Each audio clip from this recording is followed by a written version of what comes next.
Hello guys, so I have a friend here asking unsa maayo na exercise para kusga ng tuhod. Pag mag-squat manggod ko, masakit. Dati quads akong problema, karon tuhod na. Means na he's asking what type of exercise that is very good for the knees to make it stronger. And whenever time I squat, it hurts, okay? Before, it's only quad is my problem. Now, it's the knee, okay?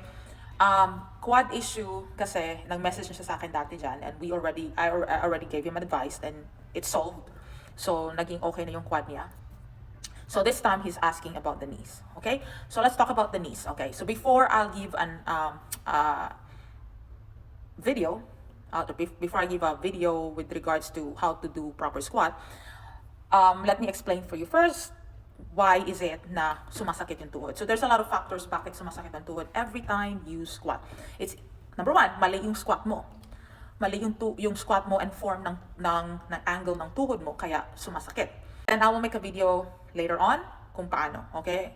What's the proper. Second, former injuries, okay? May injury ka dati, nahulog ka dati, kasi biker siya, so I asked, na-disgrasya ka ba dati? You have an accident, ganito, ganyan. Sabi niya, wala, okay? So, kasi usually guys, pag nahulog ka dati, na, akala mo walang problema, then later on in life, yun na yung masakit, okay? Kasi may arthritis na na-accumulate doon sa injury.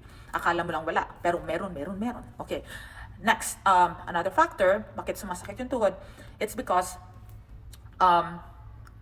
walang muscle around it, okay?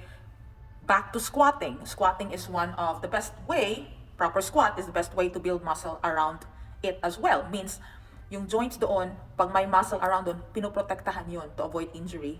At saka para hindi masakit. Ganon ba?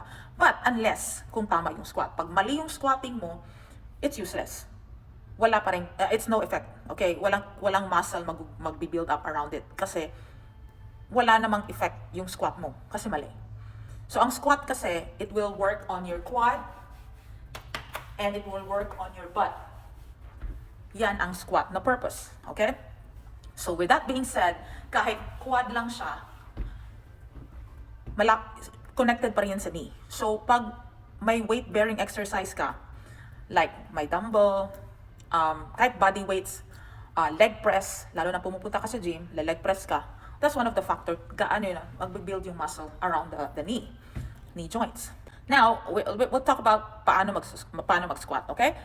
Technical-wise, guys, importante talaga yung squat na proper, okay? Every time I see influencers or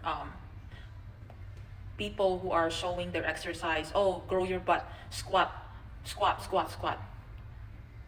I'm not mocking them or whatever, but every time nakikita ko yung angle ng tuhod, I will just shake my head and I'll just scroll up. I don't comment. Kasi nga, that's their video, that's their niche, yun ang gusto nilang i-post, bahala sila, okay? They're not asking my opinion, okay? But with regards to this, because, I need to share to you guys how.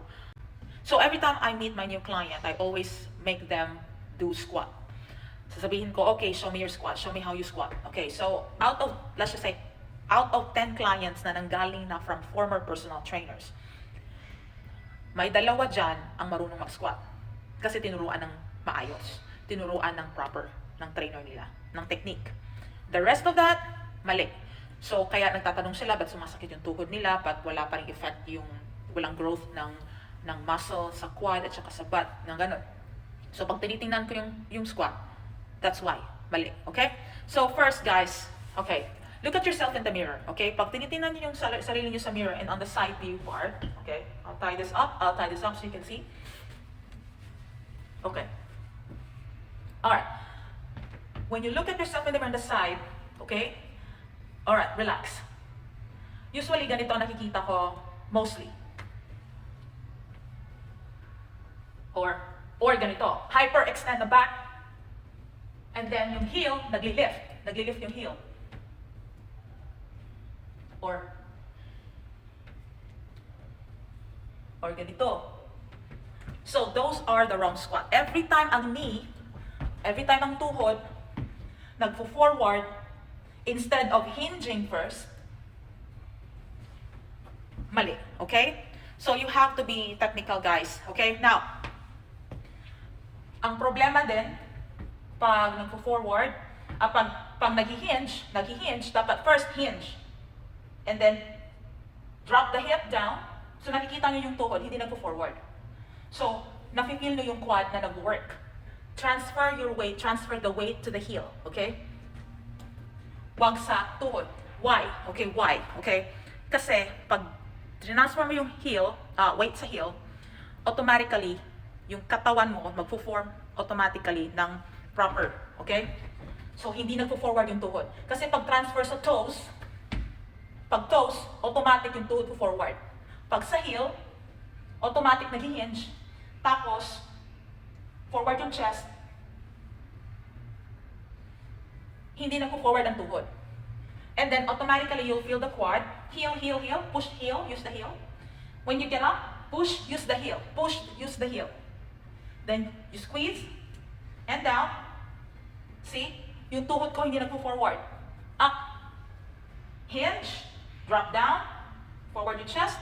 Not too much, guys. Still, forward. Use the heel. Push up, heel. Drop down, hip. Heel. Push, heel. So every time you go down, you're gonna feel the quad. Every time you go up, you're gonna squeeze the butt. Okay? You're gonna feel the butt. Diba? So kaya, diba? So, ganun yun guys. Okay? Again, at first lang mahirap, at first medyo confusing and complicated kasi if you're not used to it, if you're used to and habit mo na magsa-squat ng ganito, you're gonna have a hard time kasi feeling mo matutumba ka palikod. No, you don't worry about that. You're gonna get used to it. It's just a matter of practice, okay? So again, use the heel, transfer the weight to the heel. You don't have to lift your toes, guys. You do not have to lift your toes. Transfer the weight to the heel and hinge a little bit, hinge, and then squat up. Now, if it helps, you may place your hand on the chair or table para hindi ka mahirapan, para hindi ka matumba, okay? So, dyan, up. So, not necessarily na sobrang baba, okay? As a starter, as long as you feel the quad, and when you get up, you feel that butt, okay na yun. Because it means that you're engaging the certain muscles that is necessary, that you want it, and it's gonna work. What's the purpose or what's the use of squatting or going down too low, tapos hindi naman tama? It's still ineffective. It's still useless. Pinapagod mo lang yung katawan mo, pinapagod mo lang yung sarili mo for nothing, okay? So, yeah. That's how you proper squat, okay? So, make sure every time before you do lunges and learn how to RDL or deadlift, make sure you know how to squat. Kasi squat ang pinaka-basic for you to engage the glutes, the quad, you know? So, para mas easier sa inyo yung training nyo. If you have a proper squatting and proper form, you're good to go. No pain, no knee pain. Hope that helps. Thanks for the question.